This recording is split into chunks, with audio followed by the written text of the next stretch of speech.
назад во салата. Можеме да продолжиме сега со средбата и со вториот сегмент од расправата. Ова ми е мене омилен сегмент, бидејќи станува збор за се она што е поврзано со правото, со судството, со односот меѓу работењето на комисијата и воопшто имплементацијата, примената на законот, со она што би требало да представува имплементација на други закони поврзани со судската постапка и со кривично-правното гонење. Многу често, кога зборуваме за овој закон, забораваме дека всушност станува збор за многу специфична легислатива. Легислатива која што во одредени аспекти е контрадикторна на правото, односно која што има пред се политичка димензија, а не и правна димензија. Токму заради постоењето на оваа политичка димензија на легислативата, мора таа да биде многу јасно оправдана, многу јасно временски детерминирана и со најмала штета што може да ја направи за слободите и правата на граѓаните со својата примена. Она што најверојатно е многу важно да се стави на маса за разговор е односот меѓу примената на овој закон и принципите на правичното судење.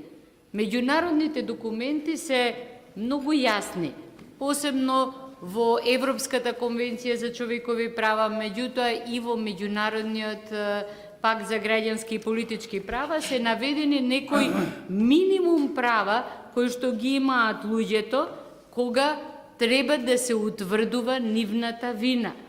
И тие минимум права се ставени на ниво на основни права, права кои што не смеат да бидат на никаков начин ограничени доколку сакаме да зборуваме за едно демократско општество. И тука доаѓаме до тој многу специфичен однос кој што треба да го разгледаме, дали овој и ваков закон на ваков начин поставен и со процедурите кои што ги нуди не представува всушност такво големо исчекорување од она што представуваат основни права поврзани со правичното судење, кое што многу лесно може да го претвори во неговата спротивност, односно она што беше спомнато пред малку, а тоа е континуирано одново и одново повредување на човековите права, па дури и поголемо повредување од она кое што се третира со самиот тој закон.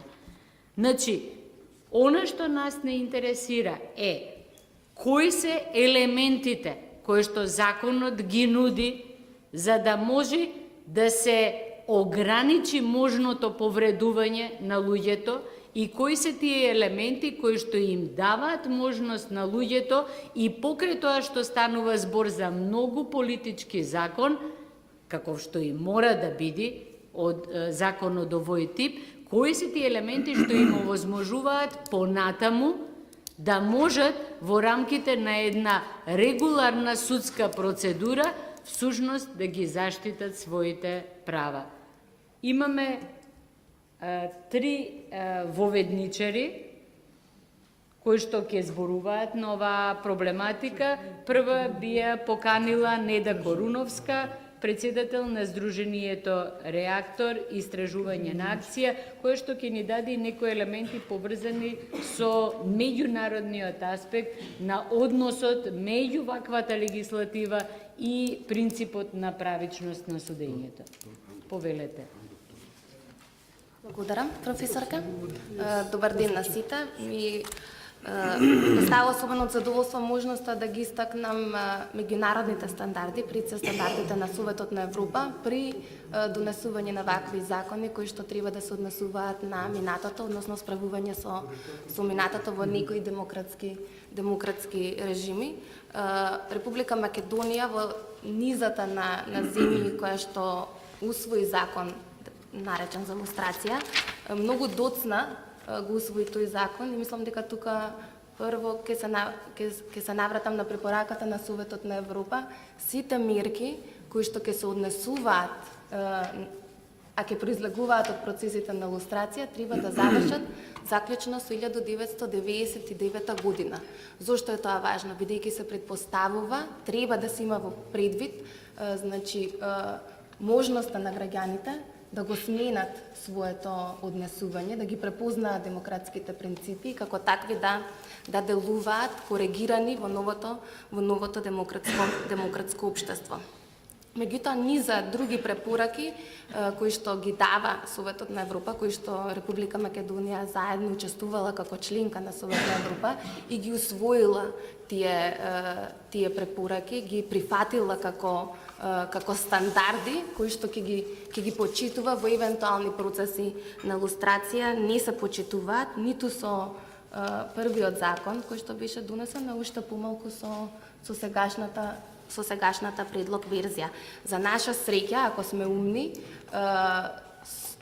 судот во Страсбур веќе има донесено низа на случаи во кои наоѓа повреда, особено на правото на приватност, во случаи против други земји, оние кои што први почнаа со лустрацијата, тоа се Чешка, Литванија, Бугарија, Унгарија. И веќе имаме некакви случаи кои што може да ни служат за репери, за да не ја правиме истата грешка и да не бидеме потоа ние предмет на оценка и преоценување на судот во Страсбур. Сега, прво што сакам да напоменам, и во самата препорака на Совет на Европа, принципите кои што ги усвојува за така наречените лустрацијски закони, клучно е дека мора да има соодветен баланс на она што го кажавте, задоволување на правичност, меѓутоа од друга страна почитување на човековите права. И на многу пати и во самата резолуција, меѓутоа и во понатамошни излагање на комисионерот за заштита на човекови права пред Советот на Европа, се истакнува дека процесите на лустрација не смеат да бидат одмазда, меѓутоа треба да бидат процеси кои што ќе овозможуваат соочување со минатото. Зошто се истакнува дека не треба да бидат одмазда? Бидејќи се покажа, искуството покажа дека во многу земји ваквите процеси, бидејќи не беа добро структурирани, не ги гарантира основните човекови права и не се гарантираше тие минимум стандарди за фер постапка, се претворија практично во одмазда и политички реваншизам. И затоа имаме и самиот комисионер укажува на тоа, особено во случајот со Полска и незиниот, да речам, законот поново време од 2007, меѓутоа и во други случаи. Сега да се вратам на препораките или упатствата кои што сме ги ние како членка на Совет на Европа заедно со останатите сме ги усвоиле како стандарди кои што ќе се почитуваат стриктно при донесување на овие закони. Ќе видиме веднаш каде тие не се почитуваат во нашиот закон. Прво, како што напоменам, ви тоа мислам дека е клучно, лустрацијата не сме да се користи за казна и за одмазда. И затоа мора да се однесува само на кривични дела, согласно со стандардите кои што ги бара кривичната постапка. Што тоа значи? Тоа значи дека доказите кои што се користат во ваквите постапки и нивото на заштита на обвинетиот, да речам, се многу повисоки отколку во граѓанска постапка или во управна постапка. Што тоа значи? Тоа значи дека кога ќе имаме ние едно независно тело како комисијата, при незиното одлучување таа треба да ги има овие принципи на докажување на вина согласно кривичната постапка, а понатаму жртвата треба да има можност да ја докажува својата невиност, односно да биде докажувана неговата вина во рамките на кривичните судови, а не во рамките на административните или граѓанските судови, бидејќи нивото на докажување кое што се бара во кривичната постапка е многу повисоко отколку во останатите постапки, а тоа е многу важно за да не биде некој обвинет значи безправно, односно мора да имаме највисоко ниво на заштита на човековите права во овие постапки. Второ, многу значајно е кои докази треба да се земаат во предвид и тоа особено и во самата препорака се однесува, бидејќи кога се носи овие препораки од Совет на Европа, веќе имаме низа закони кои што се усвоени на Чешка 91, Литванија 91, Бугарија 92, Унгарија 94, Албанија 95, Германија и така натаму. И во самите препораки веќе има коментари и на тие законодавства и каде треба да бидат изменети за да бидат во согласност со европските стандарди. Па ќе видиме препораки дека онаму каде што има сомнеш за вистинитоста на доказите, за вистинитоста на значи досиеата кои се водени од страна на тајните служби, веднаш се проблематизираат самите постапки. Бидејќи вие ако имате можност да собирате докази лажни, подзакана и така натаму, тие понатаму се поставува прашањето каква е валидноста на тие докази, дали тие може да се сметаат за валидни и вистинити во рамки на оваа постапка. Понатаму, ќе ги издвојам само тие што сметам дека е важно. На кого може да се однесува законот за лустрација? Значи, прво не сме да се однесува на избрани позиции. Значи, за оние позиции за кои што граѓаните ќе гласаат, бидејќи секој има право да гласа за оној за кој што смета дека треба да гласа, освен тој што се номинира, ако не сака да има таков услов. Значи, се остава на желбата на тој што се номинира, се кандидира за одредена избрана функција да бара ваков услов или не. Меѓутоа, не може со закон да се наметнува. Она што е важно е правото на избор кое што лежи во граѓаните. Понатаму, многу важно е. Значи, дури не се ни однесува на сите функции јавни.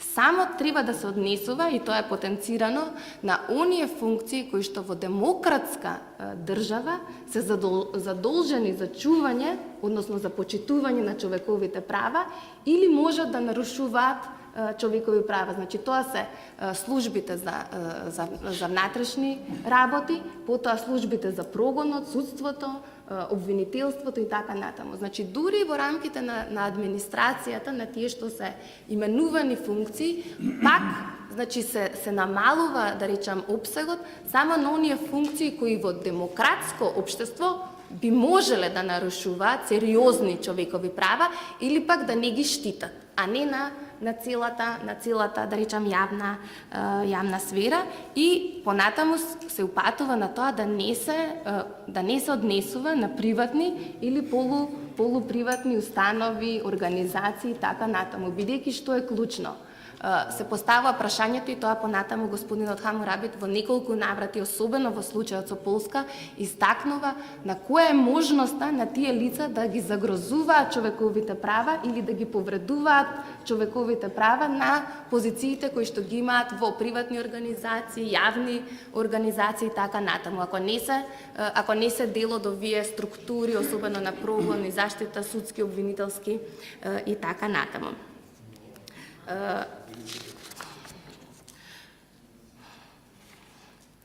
Исто така, многу е важно, и го спомнувам, бидејќи веќе имаме еден пример тука, што во препораките се истакнува повторно неможноста законот за лустрација да се однесува на соработници или лица кои учествувале во такви активности, а кои во времето биле малолетници, односно биле под 18 годишна возраст. Значи, процесите на лустрација мора да се однесуваат на лица кои што во моментот на учество во тие повреди на човекови права биле полнолетни и нели се претпоставува дека знаеле во што учествуваат. Сега, исто така важно за Република Македонија е опсегот на самиот закон. Значи, во самиот коментар се коментираат одредени закони, кои што, например, законот за Чешка, кои што законот се пролонгира и по 89-та, значи Советот на Европа и понатаму и во други препораки, и господинот Хамурабит укажува дека законите за лустрација може да се однесуваат само до падот на комунистичките, тоталитарни и така натаму режими, значи до 1989 година.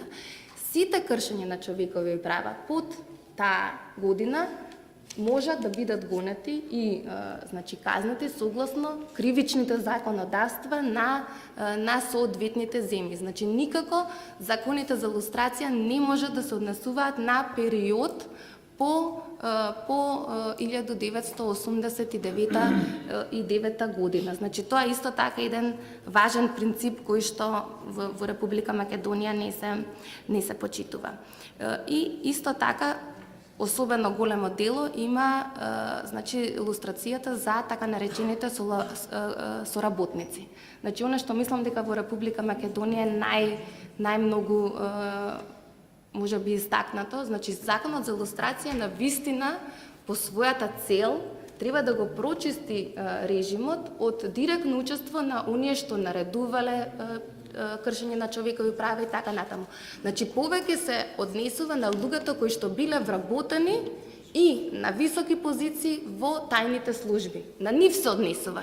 Не се однесува на соработниците со кои што тие соработувале. Бидејќи соработниците во демократско општество не можат сега да вршат, како да кажам, нарушување на човековите права. Тие можат да соработуваат сега со демократските институции.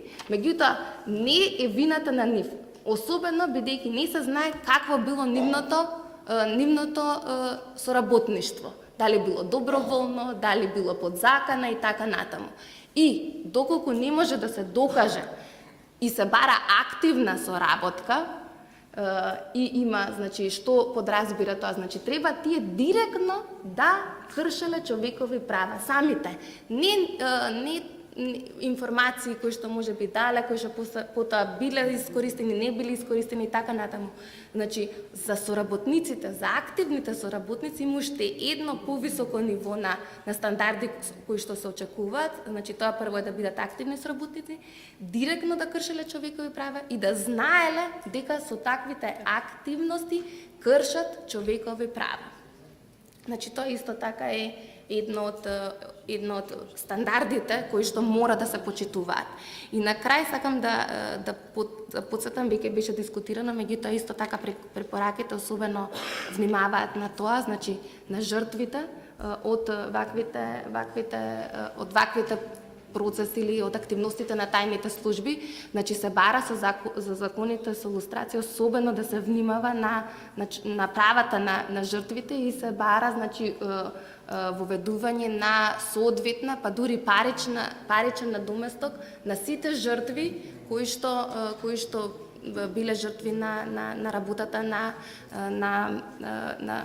тајните служби. Сега, уште неколку работи сакам да потенцирам. Самата пракса на судот од Страсбур, мислам дека најважен за нас е случајот на Турек против Словачка, кој што ги утврдува основните принципи кои што мора да бидат задржани и испочитувани од страна на државите кои што ќе решат со закони за лустрација да се справуваат со минатото.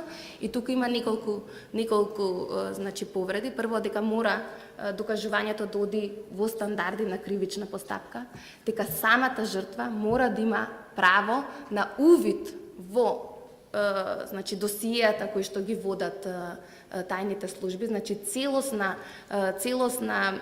како да кажам пристап до тие досија.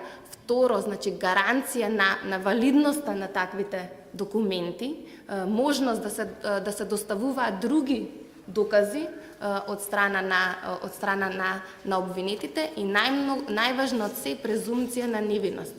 Значи, презумцијата на невиност и заштитата на репутацијата на соработниците, односно оние кои што се обвинети за директно кршење на човекови права, мора да биде задржана до до крајот, значи до правосилноста на пресудата на судот.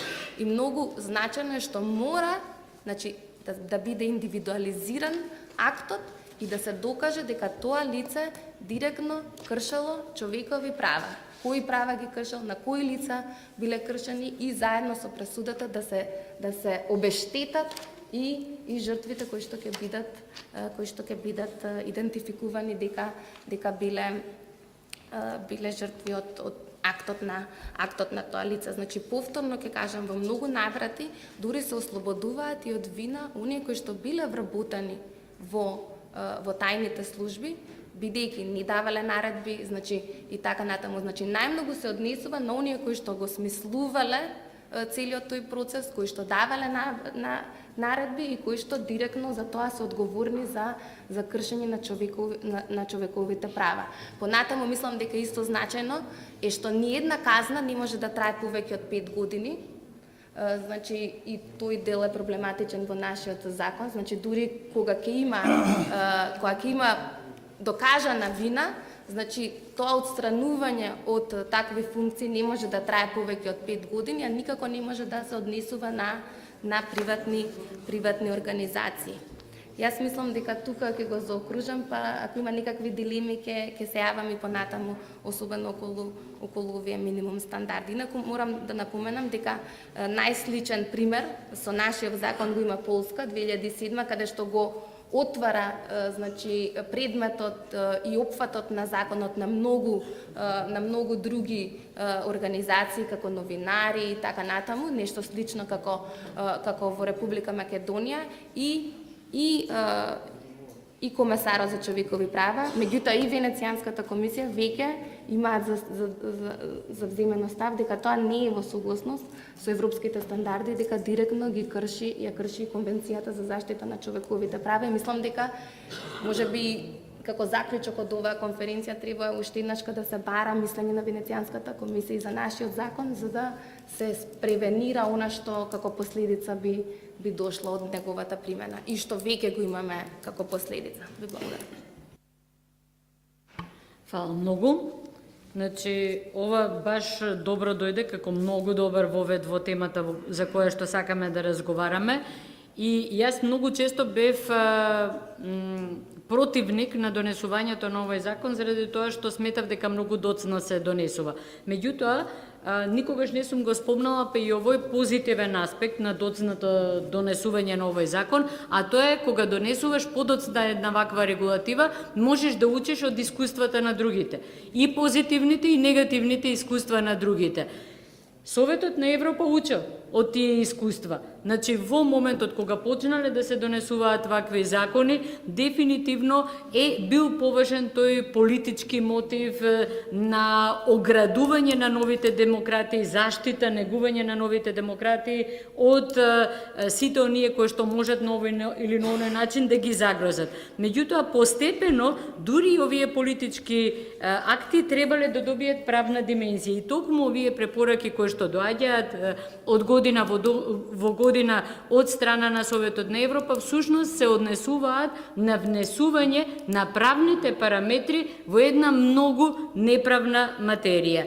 И она што дефинитивно произлегува од ова што го слушнавме е дека во нашиот закон има казни кои што соодветствуваат на кривично правните казни, меѓутоа нема процедура која што соодветствува на кривично правната процедура и всушност тука доаѓаме до на тенка линија на повреда на човековите права.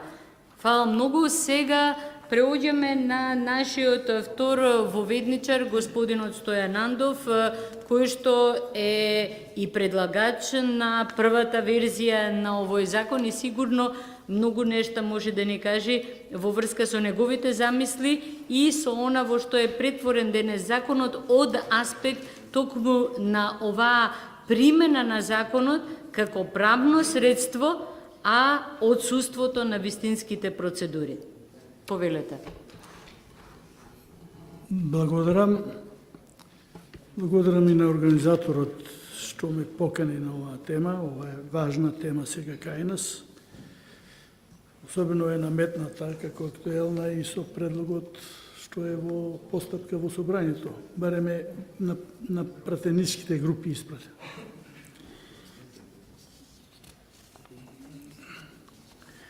Јас пишував и сега пред една недела за тоа зошто сум го предложил законот и зошто е таков, првиот закон.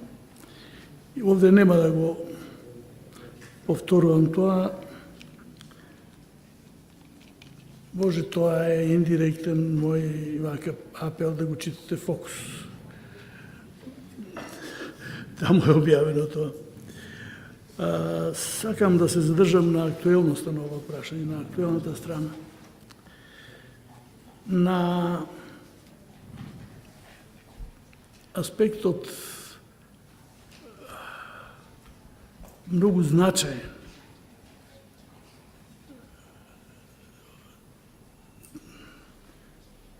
и непочитување на Уставниот суд и неговите одлуки. За мене и од политичка и од правна страна најважно е ние дали можеме да градиме правен поредок и која е таа хиерархија во градењето на правниот поредок, како се таа гради. Ако тоа можеме, ние ќе правиме и добри закони, и лоши закони, ама лошите закони ќе бидат исправани, поправани, ќе се бара усогласување и така натаму. Општата дискусија околу праведноста на вакви закони ќе трае и после тоа, и досега траела, меѓутоа ние мора да се држиме до тоа што ја дефинира легитимноста на еден закон и на неговите решенија. Затоа мислам ова што го кажа господин Фрчковски е многу важно. Не смееме да легализираме постапка на руинирање на правниот поредок. Тоа не смее да ни се деси. Во тој контекст сакам само нешто да ви кажам, моето искуство со Уставниот суд по овој закон. Овој закон, првата верзија што јас ја предложив и што беше усвоена со консензус. Сите присутни во парламентот политички опции го поддржаа законот во двете читања. За мене тоа беше многу важен аргумент и е важен аргумент и понатаму за врската меѓу политичката страна на законот и правната страна на законот и понатаму како ќе оди. Многу е важно и промени во законот да се постигнуваат само со консензус на политичките фактори, сите да носат одговорност и сите да имат чувство да оствариле една правдина со тој закон што го носат. Сега, на што друго ние обрнавме внимание, тоа беше мој политички став и тоа се усвои, така беше тогаш. Ние многу обрнавме внимание на една околност околу опфатот сега, временскиот опфат. Временскиот опфат, како што го предложив јас во законот, беше до 1944 до 1991 година. Меѓутоа, не можев да постигнам консензус по тој предлог со пратеничките групи. Опозицијата бараше изричито да тоа трае до денот на донесување на законот, до стапување во сила на законот. Тогаш владата не беше за тоа.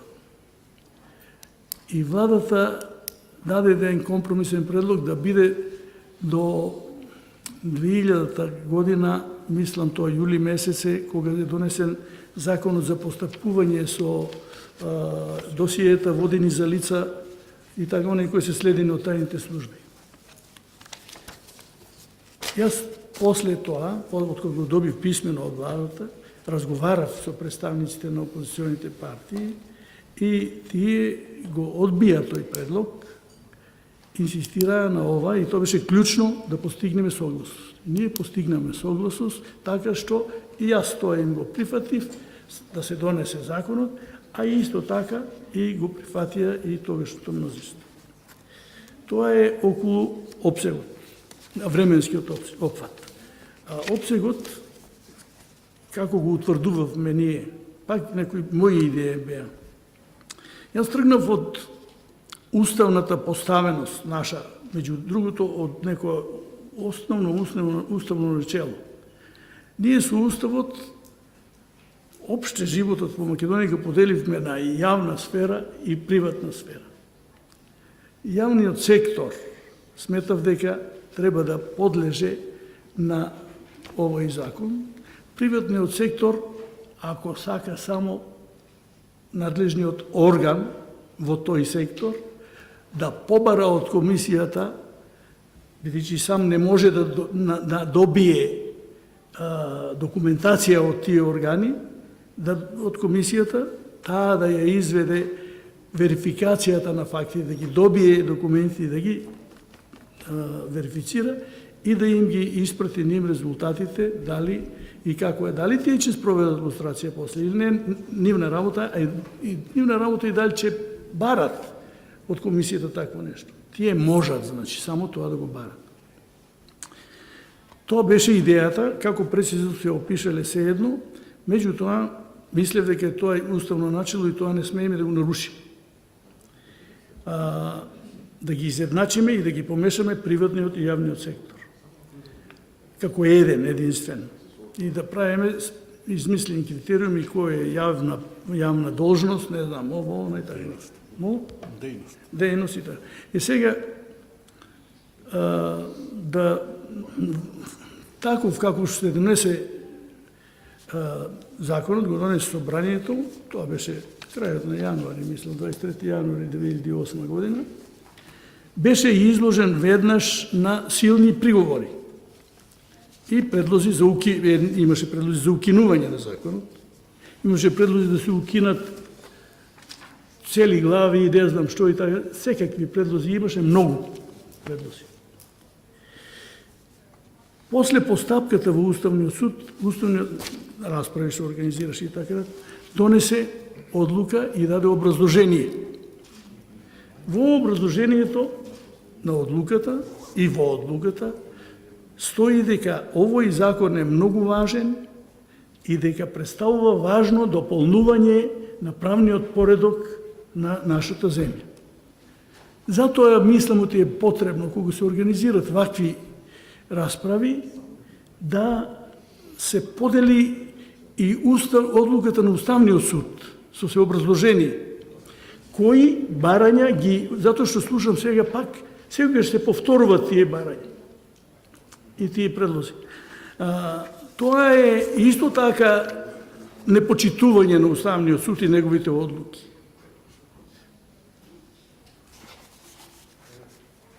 Не го имаме тука. Се едно, добро, се едно. Ама треба да го имат. Целата одлука со една молба и да ја прочитат, и да изградат став по тоа, тоест да го почитуват Уставот сите. Предлогот сега да се навратам овде на овој, предлогот што е сега даден во постапка, прво праве мешање на приватниот и јавниот сектор, речиси ги изедначува, и ако има некоја разлика тука, таа арбитрарно се остава да се утврдува од случај до случај, што е многу опасно и тоа може да прерасне во посебен избор кој да се илустрира, кој да не се илустрира. Меѓутоа, самата постапка на помешување на тие два сектора е недопустива. Тоа е спротивно на основното уставно начело на поделеност на тие две сфери и против ставот на Уставниот суд дека фактички тоа треба да се почитува. Уставниот суд тоа го искажа со укинување на можност, со опфатот што го ние таму наведовме, надвор од јавните институции да може да има илустрација, иако ние тоа го рековме како може, како можност, а не како обврска, а како можност го наведовме доколку органот на управување на таа институција која е во приватниот сектор, бара од комисијата да се вклучи во лустрација, заради тоа што тој орган не може да бара документи од овие служби од кои треба да се бара, кои треба да обезбедат документи. Па затоа сметавме дека комисијата ќе работи само ако бара од неа надлежниот орган, тоест орган на управување на таа институција, која е, да речеме, Академија на науките, Православна црква, невладина организација и така натаму и така натаму. Тоа беа и Уставниот суд со самото тоа што со многу предострожност, иако беше формулирано во нашиот закон, таа одредба ја укина, тоа по мое мислење секое ново излегување од ставот на Уставниот суд е против одлуката на Уставниот суд. Како што е против одлуката на Уставниот суд и ова што се сега продолжува рокот. Јас имав во вид и една студија изработена во спонзорство од Европската унија, Маршаловиот план, фонд од Германија и USAID од тука на Балканот што работи од Соединетите држави, каде се препорачува да се изврши и после формалното паѓање на комунизмот, барем до отварање, до донесување на законот за слободен пристап до информации и се препорачува дури до донесувањето на законот. Меѓутоа, тоа е препорака од една студија, тоа не е од Советот на Европа, да кажем и така натаму, иако Советот на Европа исто така препорачува да се тие работи расправат. Има таму повеќе документи, треба си да се прочитат и стручни луѓе тогаш ги читаа сите и ми помогнаа таа работа да биде во согласност со сите тие документи. Ова околу рокот е сосема јасен Уставниот суд и без да оглед дали мене ми се допаѓа или не ми се допаѓа. Дали ја мора да го прифатам и секој мора да го прифати. Ако почнеме ние сите јавни дејци да прифаќаме или не прифаќаме, да си правиме вака задоволство околу тоа, што во нашиот правен систем сакаме да прифатиме, а што не сакаме, тоа ќе се одрази, анархија ќе завладее, нема да се почитуваат ни една судска одлука, а највисока судска одлука е на Уставниот суд, и за тоа треба да се внимава многу, оти носи многу опасни можности. Тука е многу опасно, да речеме, можеме пратениците од ВМРО да помане, сега овој закон да го предложат, како што го предложили. Пратениците можат се да предложат. По уставот се овластени предлагачи. И тоа они можат да го направат. Меѓутоа, високи државни функционери не смеат да априори поддржуваат такви решенија кои се спротивни на уставните одредби и одлуките на Уставниот суд. Тоа е суштината. Сега, дали во едниот и во другиот случај има правична постапка, така натаму, тоа јас го оставам да го оцени Уставниот суд. Уставниот суд не даде никаква приметба околу правичноста и така натаму. Прочитајте ги сите тие работи, ќе видите што вели Уставниот суд за законот. Тој го потврдува законот. Става 3-4 замерки кај ги укинува одредбите околу рокот, околу објавувањето, за кое ние беме многу опрезни. Кога може да се објави името? Многу внимателно формулирано. И тоа не го прифати Уставниот суд. И трето, околу опфатот. Тие се трите прашања. И затоа, ако нашите расправи натаму ги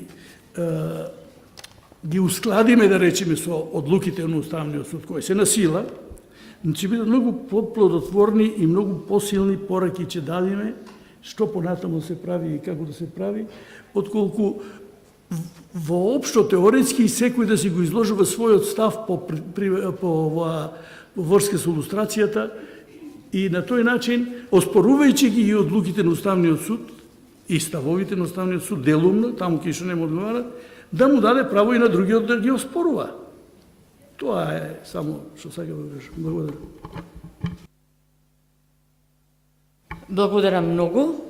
Дефинитивно овдека беше загатната еден од клучните моменти, а тоа е непочитувањето на судските одлуки. Тоа мислам дека и Жарко во неговото излагање го спомна, тој дури и предложи дека можеме и активно да влезиме во се она што представува кривично гонење на оние кои што не ги почитуваат судските одлуки, во случајов одлуката на Уставниот суд.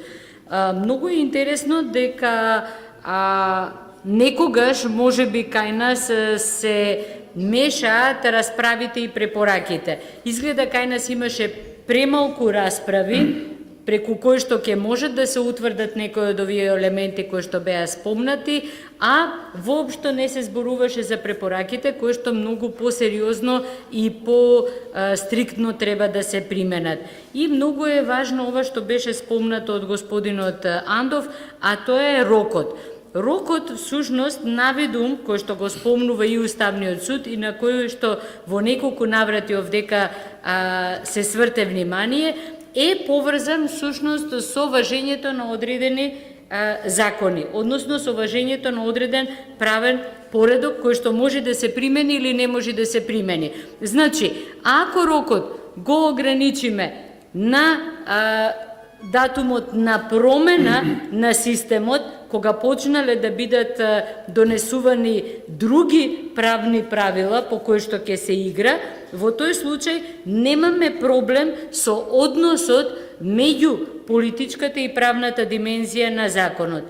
Доколку рокот се помести и важи законот и во време кога има воспоставено веќе друг правен поредок и актуелно важечки закони кои што можат да се применат на луѓето кои што се субјекти на истрагата на оваа комисија, во тој случај се појавува мешањето на правното и на политичкото. И всушност Уставниот суд со тоа што повторно одново и одново го потенцира рокот, всушност застанува на стојалиште дека не смее да се занемари примената на актуелниот правен поредок на случаи кои што се случуваат после промената на политичкиот систем. Така што јас тука многу внимателно би одела со тоа што и како Уставниот суд донесол како негова пресуда. И сега го имаме последниот воведничар, господинот Чедомир Дамјановски, член на Комисијата за верификација на фактите, и јас би го замолила посебно, ако сака да обрне внимание, на тој однос на работењето на комисијата со правото на правично судење и посебно како, имајќи го предвид овој нов законски текст кој што го имаме пред нас, може луѓето кои што ќе дојдат пред комисијата да ги применуваат механизмите на судската постапка со цел заштита на своите права. Поведе. Прво на организаторот би се заблагодарил за оваа покана, ја прифатив, меѓутоа сега сум во дилема, пошто господинот Трчковски и господинот Андов напомена, кои сметам за авторитети во политиката, во правото, напомена совишна е дискусија по конкретни членови и акти на законот, доколку основните параметри, односно уставноста на законот се оспорува. Така сега јас не знам дали воопшто би имало нека корист ова да го зборам или да не биде дискусија во празно, колку само да се каже. Тоа е едната дилема се, а и при поканата јас најавив дека не би се опуштало во политичката оправданост. Како член на комисија не е коректно да ја дискутирам за политичка оправданост, за уставност на овој закон, уставна основа, уставност дали има. И се сконцентрирав само на отделни членови во новиот предлог закон, кои би представиле проблем на комисијата од практична природа. Супер, токму тоа и се очекува. Али тоа само за новиот предлог закон, нормално што предлага, ако што нас како комисија би не довело во дилема. Сега, прво што би би почнал веднаш законот да не одземам од времето. Во член 3 прво би го напнал. Почнал со член 3, не ради тоа што е за важноста на тој член, него по редослед како се во законот, според мене, спорни членови кои ќе ни ја услужат имплементацијата на законот. Во членот 3, во точка 25, законот го имате себе, каде што се збори дека лица кои потпаѓаат под овој закон, односно за лустрација, тоа се оние што велиме олигарси, и лица кои се стекнале со 5% од вредноста на некој предпријатие, над повеќе од 5% од вредноста на некој предпријатие. Сега што е тука спорно за нас? Прво, дали тие 5% се од правата вредност на предпријатието или од намалената вредност на предпријатието? Друга, по мене, спорност, мислам, деликатна работа, што кај мене создава, тука вели лица кои се стекнале со тие 5%, кој ќе не го даде списокот на тие лица, кај ќе го набавиме ние тој список на сите тие лица кои зеле повеќе од 5% од вредност.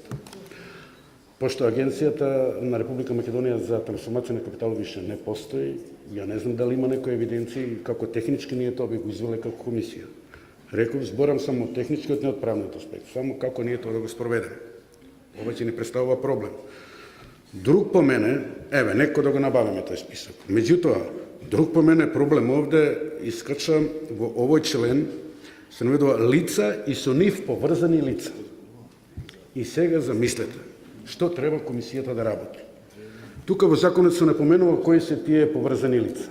И сега ќе морам да прочитам, да ви го дочитам тоа во закон, пошто овака тоа се лица. Значи треба да провериме лица кои се негови деца, негови родители, браќа и сестри, полубраќа и полусестри, баби, дедовци и внуци, маќе или очов, посинок и почерка, сна, зет и родители на брачниот другар. Па ја не знам тоа семено стебло кој ќе не го даде нас, кој ќе не ги даде сите овие личности на тоа лице што стекнало 5% од вредноста на тоа предпријатие. По мене е тоа многу тешко изводливо и дури неизводливо, не тешко, него дури неизводливо. Ке се чудиш. Али тоа е едниот проблем, се произлегува тука и друг проблем. Сега во прашање се доведува и самиот процес. Ако тоа лице, што кај мене ствара дилема, ако тоа лице кое е стекнало 5% од вредноста на веќе лустрирано, односно веќе му е верификувана изјавата до сега, претходно можда било по некој основ како функционер, како носител, како поранешен, како било каков, да му е верифицирано. Што правиме сега? Дали ќе поништиме, дали можеме да имаме повторување на постапка, односно повторување на целиот процес треба да правиме сега. Да почнеме пак од ново, ова за сега што било како да не било.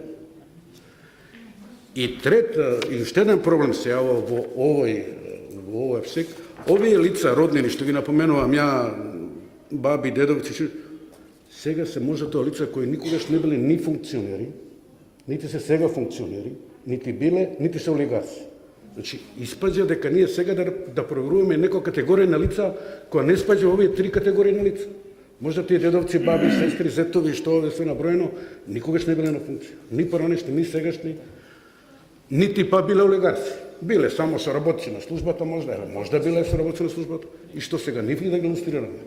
Испаѓа сега и нова категорија на лица. Тогаш, ако тоа вака се прифати, ако вака се донесе, тогаш овце зашто ние правиме, зашто законодавецот прави класификација од овие органи, од органи. Ајде да илустрираме цела нација по азбучен ред и да видиме зашто да нема никакви полемики, дилеми, овој треба, овој не треба, овие може, овие не може.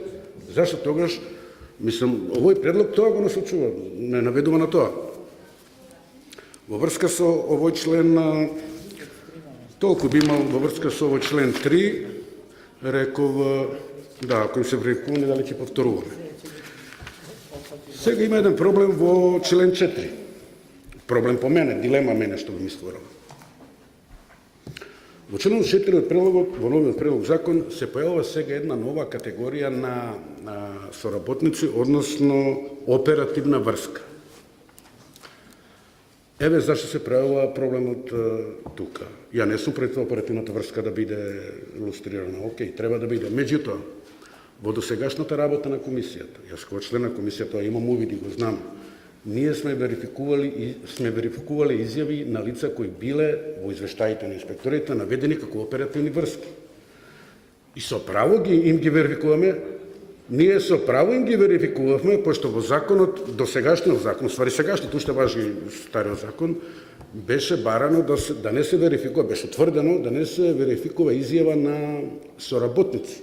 А оперативна врска е едно понисно ниво на соработка. Така, вие се постручено од изменоста и за тоа на тие листа ние им верификуваме, али со право им верификуваме. Сега, ако ова влезе во новиот закон за оперативната врска, тогаш пак треба да го повториме целиот процес и за овие што сме илустрирале, пошто биле во нееднаква положба од денеска натака оперативните врски и за неоперативни врски за кои сме верифицирале.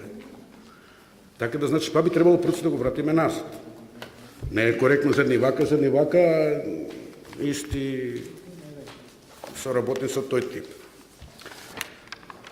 Трето, што кај мене ствара дилема, јас сум малце пократок, не би сакал, покушав да што пократок и поконцизен, за да не многу ве задржам. Трет проблем, што кај мене, трета причина која кај мене во овој предлог создава дилеми е во членот 18 став 4. И морам да прочитам еден ред од предлог на законот кој вели: под соработка во смисла на овој закон се смета свесна, тајна, организирана и континуирана соработка и активност утврдена со документ со органите на државната безбедност. Тоа е основно. И ова е многу битен за мене елемент што наведен во законот, тој е уствари и основот на кого да верифицирам, односно да не верифицирам изјава. Ја би барал овој збор утврдено со документ, тој збор документ да биде попрецизно утврден и напишан во законот. Односно, според мене сега, документ, прав документ, кој што може да утврдиме за некого дека е или не, е регистрација за соработник од страна на органот. Односно да има соработничко досие тоа лице. И тогаш комисијата, кога ќе најде соработничко досие, односно регистрација за соработник на некое лице, тогаш комисијата го детектира тоа досие дека постои регистрација за соработник и после тоа отпочнува работата на комисијата. Од кога ќе утврдиме дека тоа лице има соработничко досие, односно дека е регистрирано за соработник во органите. После тоа е постручната работа на комисијата, а тоа е да видиме дали таа соработка била од идеолошко-политичка природа, или била соработка од безбедносна, економска, соработка за странци, за односи со странци и така натака. Сите овие други не се наш предмет. Според овој закон, него она прва, ако била соработка од идеолошка политичка природа, со кои се кршени човекови права и се остварувани одредени користи, така да за полесно и за да немаме ние надгласување, разгласување, да било каков документ биде основ да некој е соработник, па би не водило во оваа ситуација да ние ме расправи во комисијата различни толкувања и така натака. Значи би сакал да тоа би го молил предлагачот, да ме жал што нема никој присутен тука, али ова го кажувам чисто за полесна, поедноставна и поправично донесување на одлуките на комисијата. И сега уште една групација на членови од 3 члена, тоа се членовите 27, 28 и 29, во кои се утврдува обврската на комисијата на својата веб страна да го објави своето решение. Јас сум за транспарентност на работата на комисијата, во секој случај. Гледате, од мојата наставна телевизија искаше ми кажувам што е закажување, се не да влезем во некој тајни што нема се каже, али транспарентноста треба и потребна е. Меѓутоа, објавувањето на решение на нашата веб страна, кое е донесено само од комисијата и кое што не е конечно, за мене представува проблем. И тоа од правна точка. Не е конечно решение ние да го објавиме. Ја би било подносливо да се објави неконечно решение, односно решение кое не е уште правосилно, само доколку лицето за кое сме донеле решение дека е соработник, јавно и преку медиум или не знам како, ја напаѓа комисијата дека не донела. Значи, самиот кога би се идентификувал прво он, дека е тој тоа лице, за него се работи, дека комисијата не работи согласно законот, тогаш комисијата да може да го објави и да ги каже, да ги објави овие документи за тоа лице и врз основа на што донела такво решение.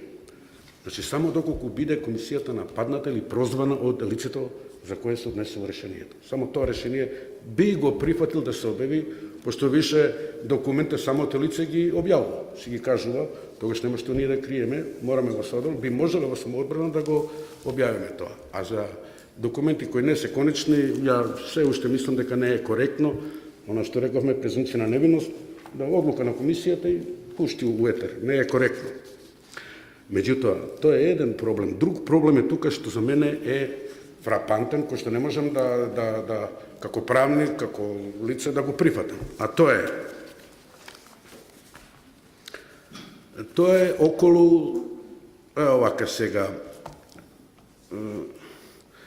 во овие 3 члена на предлог законот, решението на комисијата, кое не е конечно, добива сила на конечно решение, што е неприфатливо, него треба веднаш тоа да се брише од прва, што би рекле. Затоа што истото нашето решение предизвикува правни дејства со кои може да се направи непоправлива штета на лица за кои се однесува тоа решение. А тоа е во членот 27 став 1 и 3 се третира прашањето за кандидати за избори. Мислиме на локалните, парламентарни и председателски. И сега. Тука има и некои други работи кои не може да се реализираат со оглед на времето, како него. Ако комисијата, кога ќе ни бидат доставени списоците на кандидатите, ние треба во рок од 1 ден или 2, по добивањето на одговори од органите, да го доставиме решението до Државната изборна комисија, значи решението само на комисијата, тоа не е уште правосудно, нема никаква судска процедура. Да го доставиме до Државната изборна комисија и комисијата врз основата на наше решение да го симне тоа лице, да го приведе кон неправилно солидарност и да го симне од листата на кандидати. Таква сила на ова наше решение без второстепеност, без правосилно, видите го член 27, 1 и 3. Тоа за мене е апсолутно неприфатливо, да нашето решение има таа правна сила. Исто тоа се однесува и за оние носители на јавни функции, кои се сега на позиција, доколку комисијата донесе решение, го доставуваме до органот, до владата, до собрание и до ДИК и до органот кај што е тоа лице и се покренува постапка за негово разрешување од функција согласно нашето решение, кој уште нема таа правна завршица во судовите.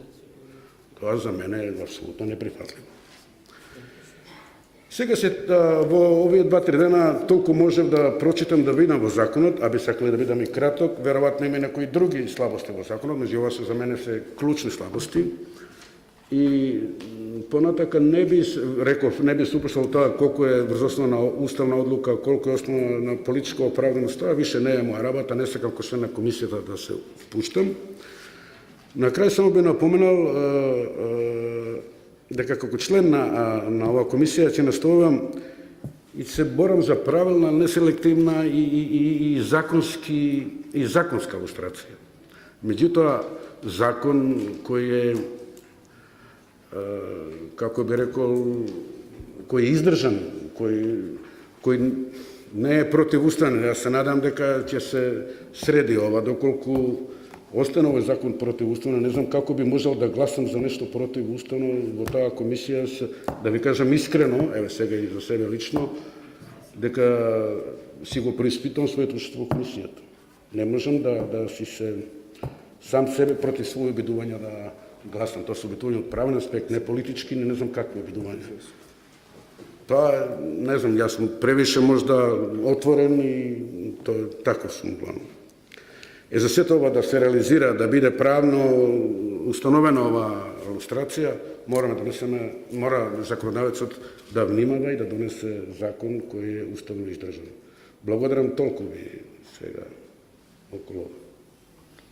Благодарам многу. Овдека беа загатнати неколку работи, а и инициираа некои други работи кои што можеме да ги разгледаме. Тоа ми беше целта. Да, многу е интересно тоа свртување внимание на тој параграф, на точката 25 од членот 3, и тука се поставува дефинитивно прашањето, и покрај тоа што вие не го поставивте, зошто да речеме за судија на Врховниот суд не се бараат сите роднински врски?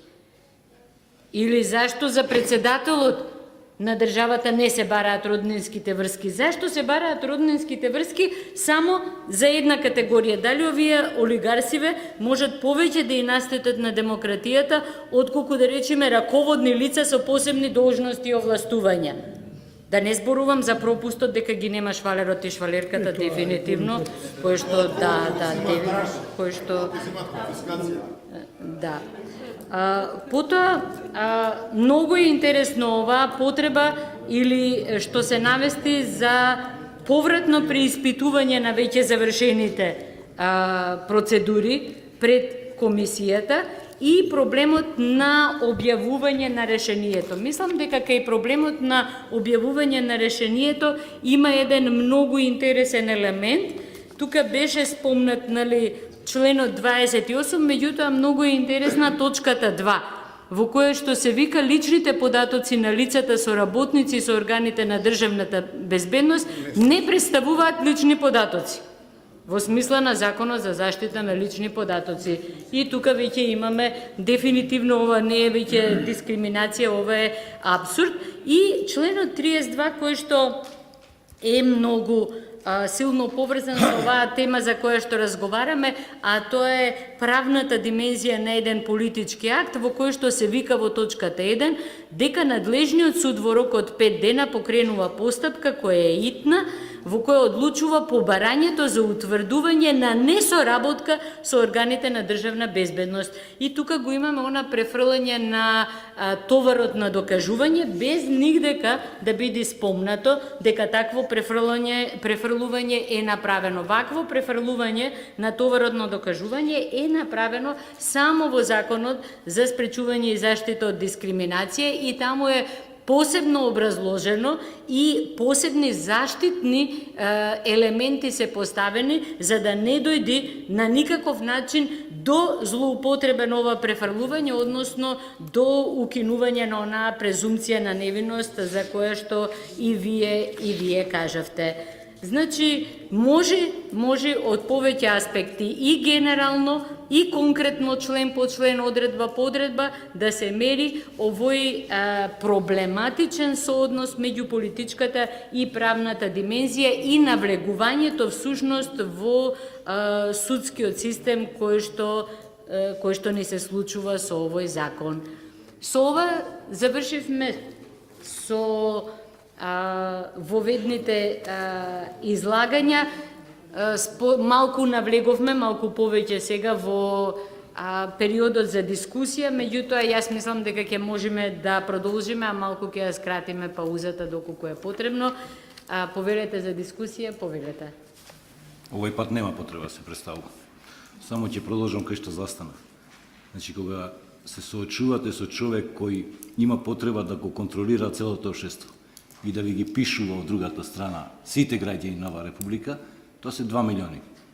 Тогаш ќе се расправате со закон за лустрација, ќе се расправате со претходно национален безбедносен авторитет, а кога ќе ви падне системот за законот за класифицирани информации, значи непоправливо размислувам сега од она што ми беше и професија порано, тогаш ќе измислувате и вакви системи. Сега ме подсети господинот Дамјановски за можност, односно кога ги наведе тој членовите каде што се бара и роднинските врски.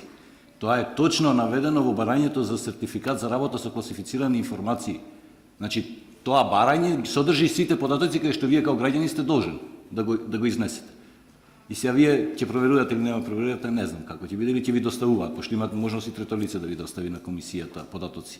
Вториот момент што забораваме или не сакам, или еве, јас ќе го спомнам, како дилема, како дискусија, немам доказ дека е така, зошто септември 2006 година? Па тогаш се донесе измени законот за одбрана, кога служењето задолжително на воен рок прекина во држава Република Македонија, премина на доброволно служење на воен рок, а до тогаш граѓаните на Република Македонија од машки пол од 17 до 27 години задолжително служеа воен рок. Знаете ли органите за безбедност колку досеја имаат за војници? Јас не знам. Тоа е маса на податоци каде што војници се соработници на органите за безбедност. Тие досиеа си се согласно прописите што си важат во војската и во тој сектор за безбедност и разузнавање се соработници. Нема да се изненадите. Соработник на војната служба за безбедност и разузнавање не е само нешто е роден после 2006 година. Он што има 6 години. Ја имам таа можност, во прописот ми попишува. Како ќе проверите вие не? А како трето лице ви оставам. Значи секој, единствено женските, тука и родовата еднаквост веќе е нарушена. Немавме женски во задолжително служење на воен рок и со закон. Значи не заборавете дека и тој феномен, човекот што го пишува ово има 2 дипломи магистерски за 3 месеци добиени, купени. Ја го препознавам, ме препознава и тој мене. Не знам како ќе се однесуваме сега после Великден. Ама не е добар. Тој треба да се илустрира. Сериозно тој треба да се илустрира после овие вакви предлози и вакви работи. Му пропадна системот со класифицирани информации, му го рушија системот во собрание во парламент затоа што спречуваше неколку пати да го наметне, немате сертификат за работа со класифицирани информации, затоа не можете ова да го работите. И кај вас беше обидот тоа во комисијата. Па не можете ова, не можете. И он кога виде дека тој систем пропадна, сега го наметна ова. Ја го спушти нивото информатор, па секој војник беше заведен за информатор што ќе дојде кај органот за безбедност. Секој војник можеше да биде оперативна врска или мораше да биде оперативна врска, посебно од тие политички и не знам што. Зборуваме за Република Македонија. Не е она Југославија тогаш. Тоа, ви благодарам. Фала многу. Убаво би било да се задржиме на она што представува значи сооднос меѓу политичкото и правното, односно како луѓето кои што ќе станат субјекти на истрага од страна на оваа комисија имаат можност да ги заштитат своите права. Повелете. Јас сум Филипов Стамен. Иначе на господинот да му одговорам, во уредбата беше тоа предвидено за баба, дедо. Меѓутоа Уставниот суд по моја иницијатива таа одредба е укина. Согласно на тоа и ово не би требало да биде во законот, што го рече господинот Дамјановски. Само тоа. Фала многу. Дали има уште некој дискутант? Доколку повелете. Значи, многу теми, многу прашања начнавме во овие 2 сесии и не знам, можда после од говорот и обраќањето на професорот Фрчковски, може сите нели се чувствуваме како колку е оправдано да збориме за деталите на законот. Ве разбирам сосема во тој поглед, меѓутоа баш вас сакам да ве прашам, господине Дамјановски. Не можам да пропуштам оваа прилика кога сте веќе тука. Во извештајот на комисијата се наведува дека дури 4700 лица кои биле поранешни функционери, а кои не поднеле изјава, дека за нив е донесено решение дека не можат да исполнат услов за вршење на јавна функција. Овие лица немаат право на жалба. Мислам, во контекст на сесијава за која збориме денеска, какви се процедуралните можности за нели, фер постапка? Фала многу на прашањето. Дали може јас да се надоврзам на ова прашање исто со нешто што е поврзано со истрагата. Имено според новиот закон во рок од 15 дена по добивање на информациите треба да се донесат соодветните решенија. А во исто време во законот се вели дека треба да се спроведе истрага. И во контекстот на ова прашање се поставува сега една малку невозможна ситуација за членовите на комисијата или само така ни се чини? Дали може... Не ми се чини тоа е така. Би било лесно за 15 дена да се донесе доколку нема досие за човекот и ние да си искуцаме решение, да си направиме, да го подпишеме. Меѓутоа, доколку има досие кое од не знам колку страни, 230 страни, па самото читање ни треба нас 20 дена. Па после одлучување, па Ја не знам, тоа треба да се малце е периодот, али о том потом ќе се снаđеме некако. И замислите сега, се извинам ќе одговоря на вас прво на господите Начевска. Замислите во рок од 15 дена, велам. Како во рок од 15 дена ние да донесеме решение, например, кога се локални избори, кога имаме 14.000, околу 14.000 кандидати. И од тие 14.000, веќе ни се отворат 50 досија, например, дека има за 50-тина, што е минимална, најминимална бројка. Па кога тие 50-тина досија ние ќе ги прочитаме, ќе утврдиме, да донесеме одлука дека е или не е соработник, тоа се раби за човечки судбини, не можеме ни преку ноќ, има за водесија, не е коректно, не знам како тоа се изведа, ќе видиме, ќе пробаме и може тоа обрзување нас ни прави и проблем да правиме и грешки. Наумовска, така ли, господи Нада? Овака, точно е, ние као комисија донесовме решение за 4700 лица, поранешни носители на јавни функции, кои не поднеле изјави, согласно законот, донесовме решение дека немаат право, не го исполнуваат услов за вршење на јавна функција. Тоа согласно законот ние го донесуваме и тоа е законско решение кое е донесено. Меѓутоа, дали сега тоа решение може да се имплементира или не и дали тоа е важност, има тука претпоставени подобри по правници од мене, по стручни би рекол, дали тоа решение уопште представува, може да представува пречка и дали е уствари и во важност. Затоа што законот предвидуваше, уствари уште предвидува, тој закон е уште во сила. Сега се укинати тие одредби околу поранешните со Уставниот суд. Меѓутоа, таму се предвидуваше да ние донесеме решение и во рок од 3 дена тоа решение да го оставиме до Собранието на Република Македонија, Владата на Република Македонија и до Државната изборна комисија. Според мене, тука се правниците, професор Калиджиев и така има и други, предпоставам, ние тие решенија уште не сме ги доставиле. А тоа решение сме го донеле во септември месец. Според мене, тоа решение произведува правно дејство од кое ќе биде доставено до лицето, односно до органот кој треба да го спроведува. Не знам, тоа вие како професор би ве замолил и ја да си решистам. Меѓутоа, сега имаме и друго. Ние тоа не сме го доставиле до органите. Сега више нема потреба ни од изјава и точно е едноставно и укинат. Значи, тоа наше решение уопште не произвело правно дејство затоа што не сме го доставиле. Сега више нити имаме право да го доставиме, нити може да произведе правно дејство. Ја мислам дека тоа е само узалудно потрошено време. Тука сме погрешиле као комисија, не се го наваѓам кој, што, како е као комисија, сме сгрешиле што во рок од 3 дена не сме го доставиле списокот до надлежните институции. И сега, тука има уште една категорија, ја сам ќе отворам тема, е уште една категорија на носители на јавни функции, поранешни носители на јавни функции, кои поднеле изјава. Тука пак е направена законска пречка, законска недоследност, односно неспроведување процедурално на законот. Тоа го реков одма, затоа што до сега, во овој закон што е сега постоечки, не во предлогот, него во постоечкиот закон, во член 3 се вели доколку органите со кои соработува комисијата, се мисли на овие 3 безбедносни органи и Архивот на Република Македонија, достават до комисијата информација или известување дека тоа и тоа лице го немаат во нивна евиденција, се мисли за наредбодатели и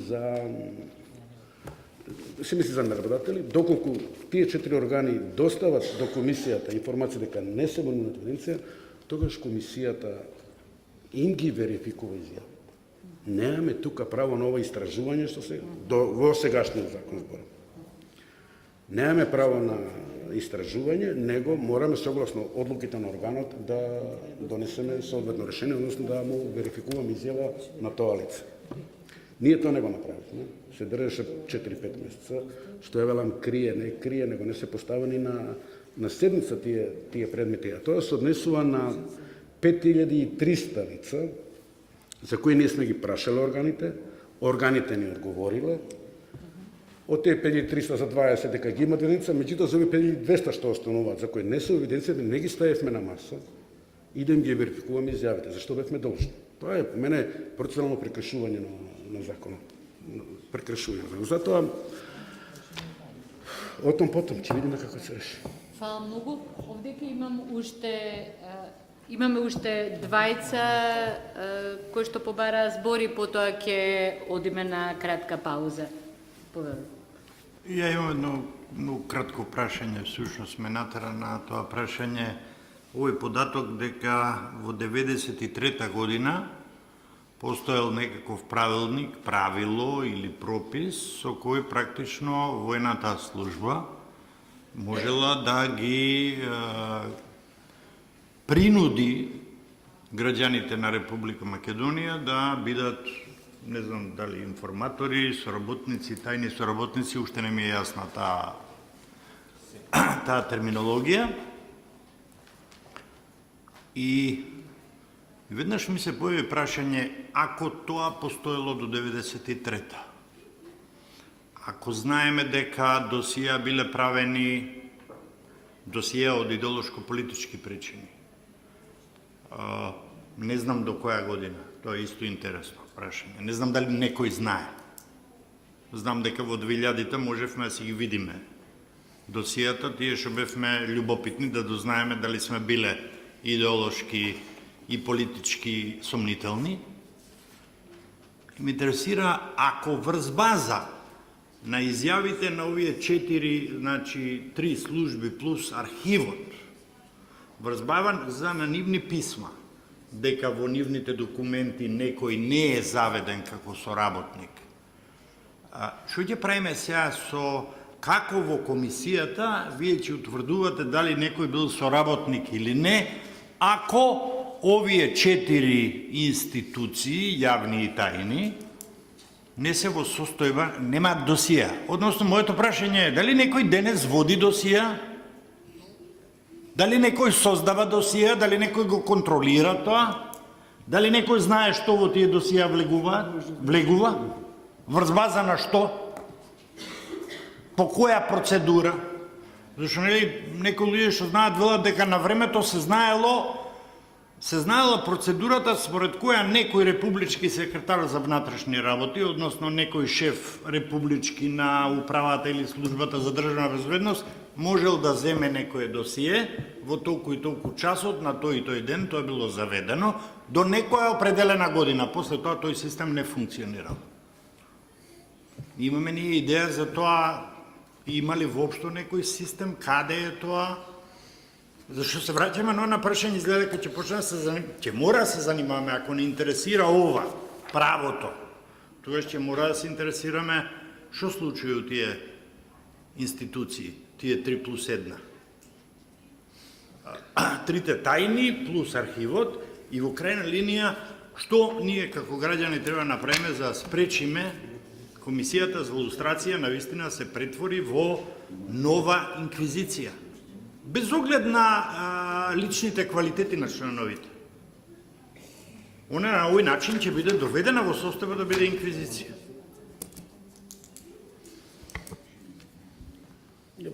Би сакал само, ако може. Да.